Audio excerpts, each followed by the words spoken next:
Bonjour, nous sommes encore dans cette période de l'Avent et nous allons voir aujourd'hui ce fameux passage qui est appelé l'annonce faite à Marie. Dans la plénitude du temps, c'est-à-dire quand la diaspora juive s'était éparpillée à travers l'Empire romain et l'Ancien Testament avait été traduit en grec, quand la Pax Romana, la paix romaine, s'étendait sur presque tout le monde connu, avec de très belles routes, et aussi que la langue grecque reliait l'empire des Césars et rendant les voyages et le commerce possibles comme jamais avant. À ce moment-là, Dieu a envoyé son Fils. Évidemment, nous le savons car tout ce qui s'est passé autour de cela, avant et après, a été répertorié par des écrits que nous appelons les Écritures saintes.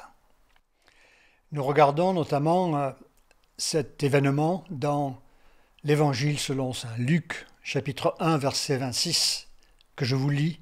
Au 6e mois, l'ange Gabriel fut envoyé par Dieu dans une ville de Galilée appelée Nazareth. Les anges sont des êtres réels, créés par Dieu.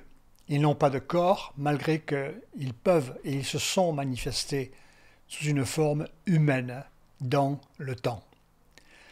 Cette ville de Galilée s'appelait Nazareth. Et il est venu auprès d'une vierge fiancée à un homme de la maison de David nommé Joseph. Le nom de la vierge était Marie. L'ange entra chez elle et dit « Je te salue, toi à qui une grâce a été faite. Le Seigneur est avec toi. » Troublée par cette parole, Marie se demandait ce que pouvait signifier une telle salutation. L'ange lui dit « Ne crains point, Marie, car tu as trouvé grâce devant Dieu. Et voici, tu deviendras enceinte, tu enfanteras un fils et tu lui donneras le nom de Jésus. Et il sera grand, sera appelé fils du Très-Haut, et le Seigneur, Dieu, lui donnera le trône de David, son père. Père ici dans le sens du père ancestral. Il régnera sur la maison de Jacob éternellement, et son règne n'aura point de fin. Marie dit à l'ange, mais comment cela se fasse-t-il puisque je ne connais point d'homme? L'ange lui répondit, le Saint-Esprit viendra sur toi et la puissance du Très-Haut te couvrira de son ombre. C'est pourquoi le saint enfant qui naîtra de toi sera appelé Fils de Dieu. Voici Élisabeth, sa parente, a conçu, elle aussi, un fils en sa vieillesse, et celle qui était appelée stérile est dans son 6e mois, car rien n'est impossible à Dieu. Marie dit, je suis la servante du Seigneur, qu'il me soit fait selon ta parole, et l'ange la quitta. Il est indiqué ici que c'est pourquoi le saint enfant, l'enfant est saint. Il faut comprendre que depuis qu'Adam a fauté, tous les hommes ont hérité de la nature pécheresse, viciée en termes de culpabilité et de peine depuis Adam. Mais ici, il est indiqué que l'enfant est saint, en grec hagios. Jésus a une nature divine, mais ici, il prend une nature humaine. La nature humaine qu'il prend, ce n'est pas une nature viciée, parce qu'il est saint. C'est un unique. Et donc, il n'est pas affecté dans sa nature humaine par le péché originel. Après une longue attente, dans un pays occupé, un clergé extrêmement corrompu et des conditions économiques, sociales désastreuses, l'annonce de la venue d'un Messie, Jésus, est une grande surprise et constitue un miracle qui va ouvrir la porte, il s'attendait à une grande délivrance. Jésus signifie Yahweh et salut. En hébreu, Yeshua. Le nom de Josué aussi était Yeshua. Alors ce nom prophétique est lié à la mission divine que Jésus va avoir. Il vient sur terre pour sauver les hommes. Dieu se plaît à prouver qu'il est notre sauveur aussi en intervenant dans nos vies de tous les jours. Dieu permet que des situations arrivent dans nos vies qui nous laissent dos au mur, comme dans un cul-de-sac, comme certains d'entre vous ou nous aujourd'hui. Il nous laisse aussi parfois épuiser tous les moyens que nous avons pour nous en sortir. Puis nous appelons à l'aide et il descend pour sauver la situation. Si vous en avez besoin, priez qu'il le fasse. Il nous montre ainsi sa force, comme un échantillon de la puissance qu'il déploiera pour nous sauver de la mort éternelle. Mais les délivrances d'aujourd'hui que nous avons, dont nous faisons expérience, nous aident à lui faire confiance chaque jour de plus en plus pour le futur éternel. Elles éprouvent et augmentent notre foi. Alors, nous allons voir ici le texte qui explique ensuite la visite de Marie chez sa cousine Élisabeth, qui est la mère de Jean-Baptiste. Ceci dans Luc 1, 39. Dans ce même temps, Marie se leva, s'en alla en hâte vers les montagnes. Dans une ville de Juda, elle entra dans la maison de Zacharie et salua Élisabeth. Dès qu'Élisabeth entendit la salutation de Marie, son enfant tressaillit dans son sein, et elle fut remplie du Saint-Esprit. Elle s'écria d'une voix forte, « Tu es bénie entre les femmes, et le fruit de ton sein est béni. Comment m'est-il accordé que la mère de mon Seigneur vienne auprès de moi? Car voici, aussitôt que la voix de ta salutation a frappé mon oreille, l'enfant a tressailli d'allégresse dans mon sein.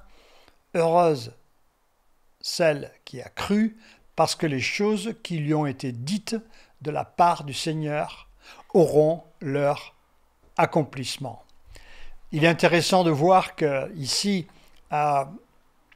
il faut s'accrocher à ce que Dieu nous a dit, comme Marie et Élisabeth s'étaient accrochés. Dans Luc 1,45, il est indiqué que Élisabeth affirme par l'Esprit de Dieu en prophétisant que Marie est enceinte. C'est une révélation divine qu'elle a. Et que l'enfant est le Seigneur. Imaginez-vous cela, l'enfant que tu as est le Seigneur. Cette révélation prophétique a pour but de confirmer à Marie ce que l'ange Gabriel lui a dit auparavant. Au sujet de l'enfant, il est toujours bon de demander une confirmation à Dieu de ce qu'il nous semble, il nous est communiqué. Il y a ensuite ce chant de Marie, parce que Marie, elle répond. Ce chant s'appelle en latin le Magnificat, un chant très connu.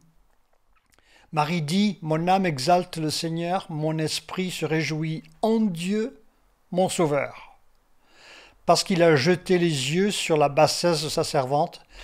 Car voici désormais toutes les générations me diront bienheureuse, parce que le Tout-Puissant a fait pour moi de grandes choses.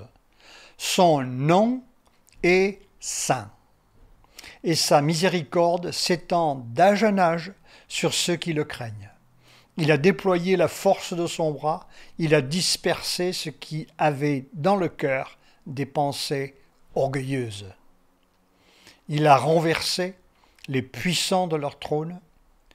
Il a élevé les humbles. Il a rassasié de biens les affamés. Il a renvoyé les riches avides. Il a secouru Israël, son serviteur. Il s'est souvenu de sa miséricorde, comme il avait dit à nos pères envers Abraham, sa postérité pour toujours. Ainsi Marie demeura avec Élisabeth environ 3 mois, puis elle retourna chez elle. Comme il est bon pour les personnes qui ont les mêmes intérêts, les mêmes propos, les mêmes desseins divins et les intérêts dans le royaume de Dieu, de passer du temps ensemble pour être édifiés, fortifiés et encouragés. Alors ici, Marie, à l'inverse du matériel, du mental, de l'émotionnel ou du social, elle se réjouit spirituellement. Et cela est toujours possible. David trouvait sa force, il est indiqué, dans le Seigneur, dans les moments difficiles. Paul nous dit de prier dans l'esprit. Le psautier affirme « La joie du Seigneur est ma force ».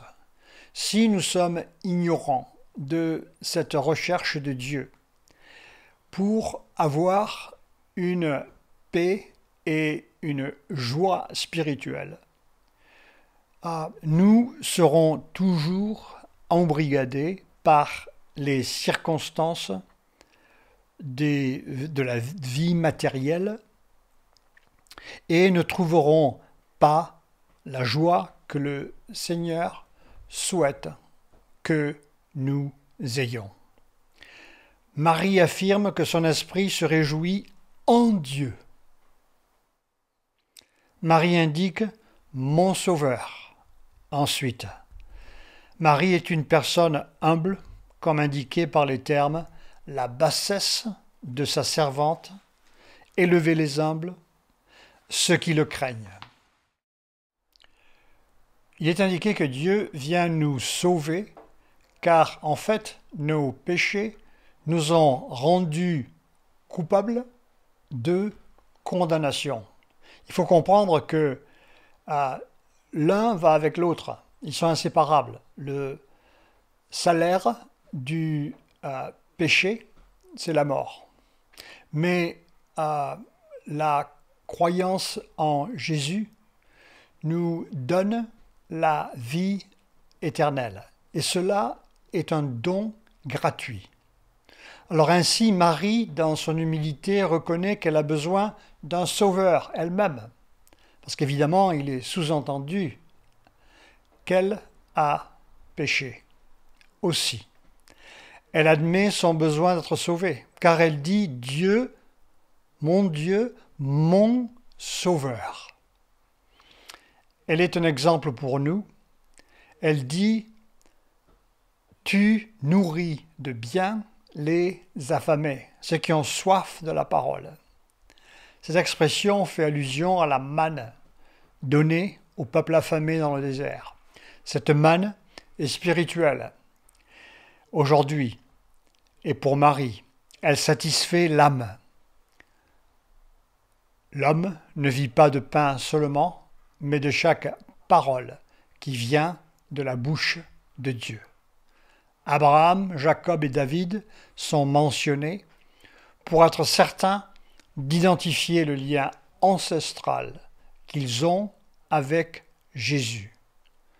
La venue de Jésus a été prophétisée dans l'histoire maintes fois, comme par exemple dans Ésaïe chapitre 9, où il est indiqué « Un enfant nous est né, un fils nous est donné, la domination reposera sur son épaule, on l'appellera admirable, conseiller, Dieu tout-puissant, Père éternel, prince de paix, donné à l'empire de l'accroissement et une paix sans fin au trône de David et à son royaume.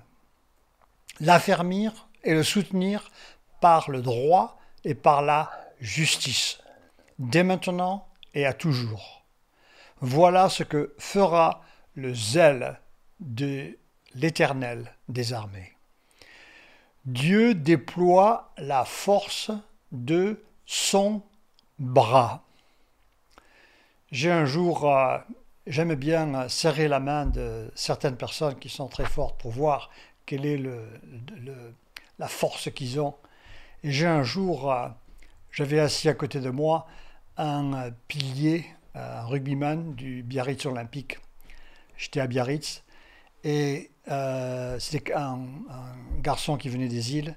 Alors je lui ai dit, écoute, est-ce que tu peux serrer la main ici? Et il me l'a serré. Et j'ai pas pu rester plus d'1 seconde parce qu'il avait une poigne absolument incroyable. Et c'est l'idée ici, c'est que cette poigne est irrésistible. Et le fait ici, c'est que tous ces événements sont dans sa poigne. Et parce que nous croyons en lui, il nous garde aussi dans sa poigne. Nos vies sont dans sa poigne, dans son bras. Dieu disperse ceux qui avaient des pensées orgueilleuses. Il renverse les puissants de leur trône. Il élève les humbles. Les chefs s'attendaient à ce que Dieu suscite un Messie qui serait issu des allées du pouvoir et ou de l'armée. Au contraire, Dieu va rendre visite à un peuple faible qui est en prière, en dehors de la capitale spirituelle, politique et économique, dans un endroit qui n'a aucun attrait économique ou social ou religieux. C'était ici à Nazareth. Notamment, Jésus avait dit à Nathanaël, est-ce que quelque chose de bon peut sortir de Galilée? Leur réputation n'était pas très bonne. Ils avaient aussi un accent qui était considéré comme rustre à Jérusalem. Paul dit que la puissance est déployée dans la faiblesse. Dieu vient à un endroit inattendu, à un groupe inattendu et à un moment inattendu. Le réveil de Galilée est un miracle total. Selon le prophète Zacharie, ce n'est pas par la force, ce n'est pas par la puissance, mais c'est par son esprit. Marie va avoir un enfant, comme indiqué par Élisabeth. Celle-ci ajoute « Rien n'est impossible à Dieu ».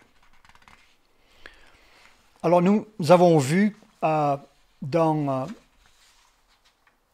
nos vies personnelles comment, depuis que nous prions à Dieu, si vous ne l'avez pas fait, je vous exhorte à le faire, mais depuis que nous prions, comment Dieu, soit tout de suite, vite, tôt ou tard, a répondu à nos prières. Et il a fait des choses qu'on n'attendait pas, mais il a répondu aux prières.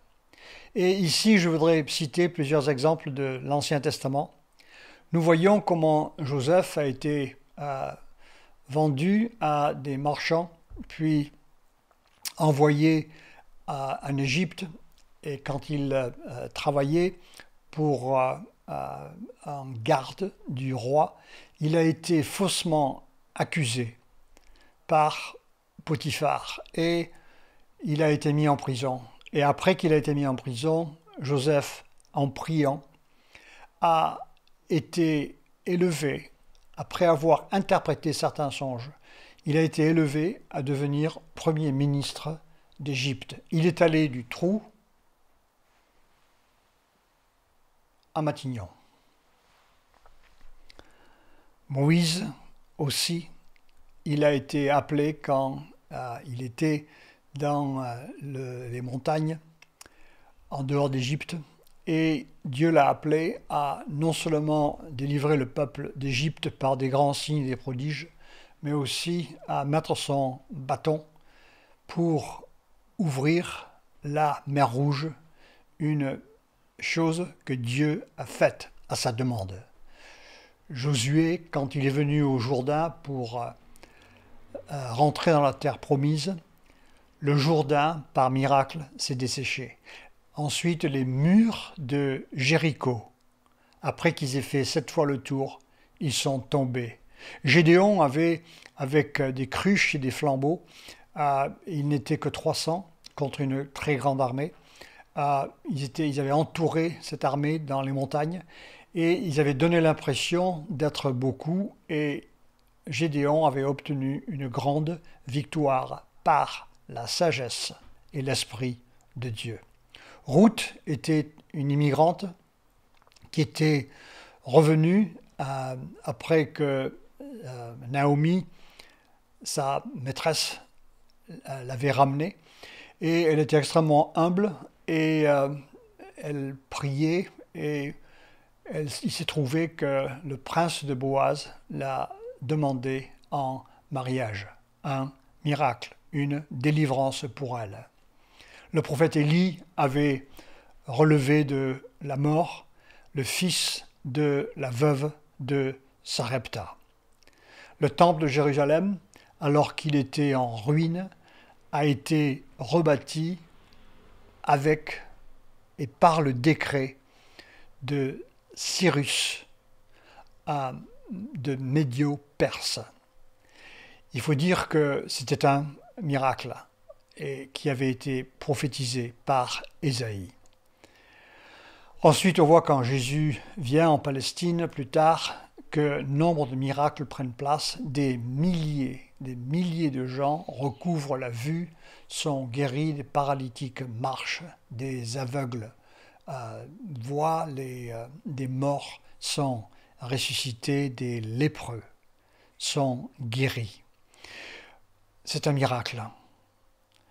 On voit aussi que Jésus change l'eau en vin, un miracle. Il multiplie les pains et les poissons, un autre miracle. Il le fait 2 fois.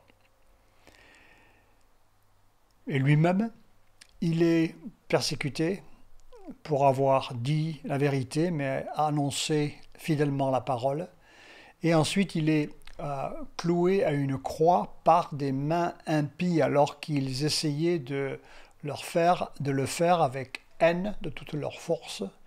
En fait, ces impies travaillaient pour notre salut. Car par la crucifixion, il a pris nos fautes sur lui. Son sang a coulé pour pardonner nos péchés. Et ensuite, la puissance de Dieu a ressuscité Jésus d'entre les morts et il s'est montré aux disciples. Alors, considérant ces faits, depuis l'Annonciation, cette annonce faite à Marie, ce miracle, et considérant la vie de Jésus ensuite, le contexte dans lequel il est venu, nous voyons comment toute cette mise en place providentielle avec, comme j'ai mentionné, ces routes qui étaient sur tout le territoire romain, aussi la langue grecque qui était là. Maintenant, les auteurs pouvaient écrire et faire circuler ces écrits. Dans toute cette mise en place, dans toute cette mise en scène, maintenant, Jésus est venu. Alors, considérant tous ces faits, Dieu nous invite aujourd'hui à embrasser cette bonne nouvelle. Changer la direction de nos vies, il veut nous donner la vie éternelle seulement par foi et par grâce. Nous n'avons rien à faire pour le mériter. On ne peut pas le mériter. Ce salut est gratuit. Nous devons nous repentir de nos fautes et dire oui, j'ai fauté. Et maintenant je m'engage à vivre une vie dans l'obéissance du Seigneur Jésus-Christ. Aujourd'hui est le jour du salut. Aujourd'hui est le jour pour recevoir ses bienfaits. Recevoir Jésus est meilleur que de recevoir n'importe quel cadeau que vous pourriez avoir sur la terre. Sa miséricorde vous attend et sa miséricorde peut-être vous atteint. Car cette parole n'est pas loin aujourd'hui de vos oreilles. Si vous souhaitiez l'accepter, si vous ne l'avez pas fait, Dieu va prendre complètement charge de votre vie, car, comme Élisabeth a dit à Marie, rien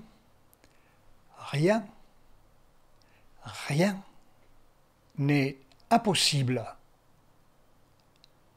à Dieu. Que Dieu vous bénisse.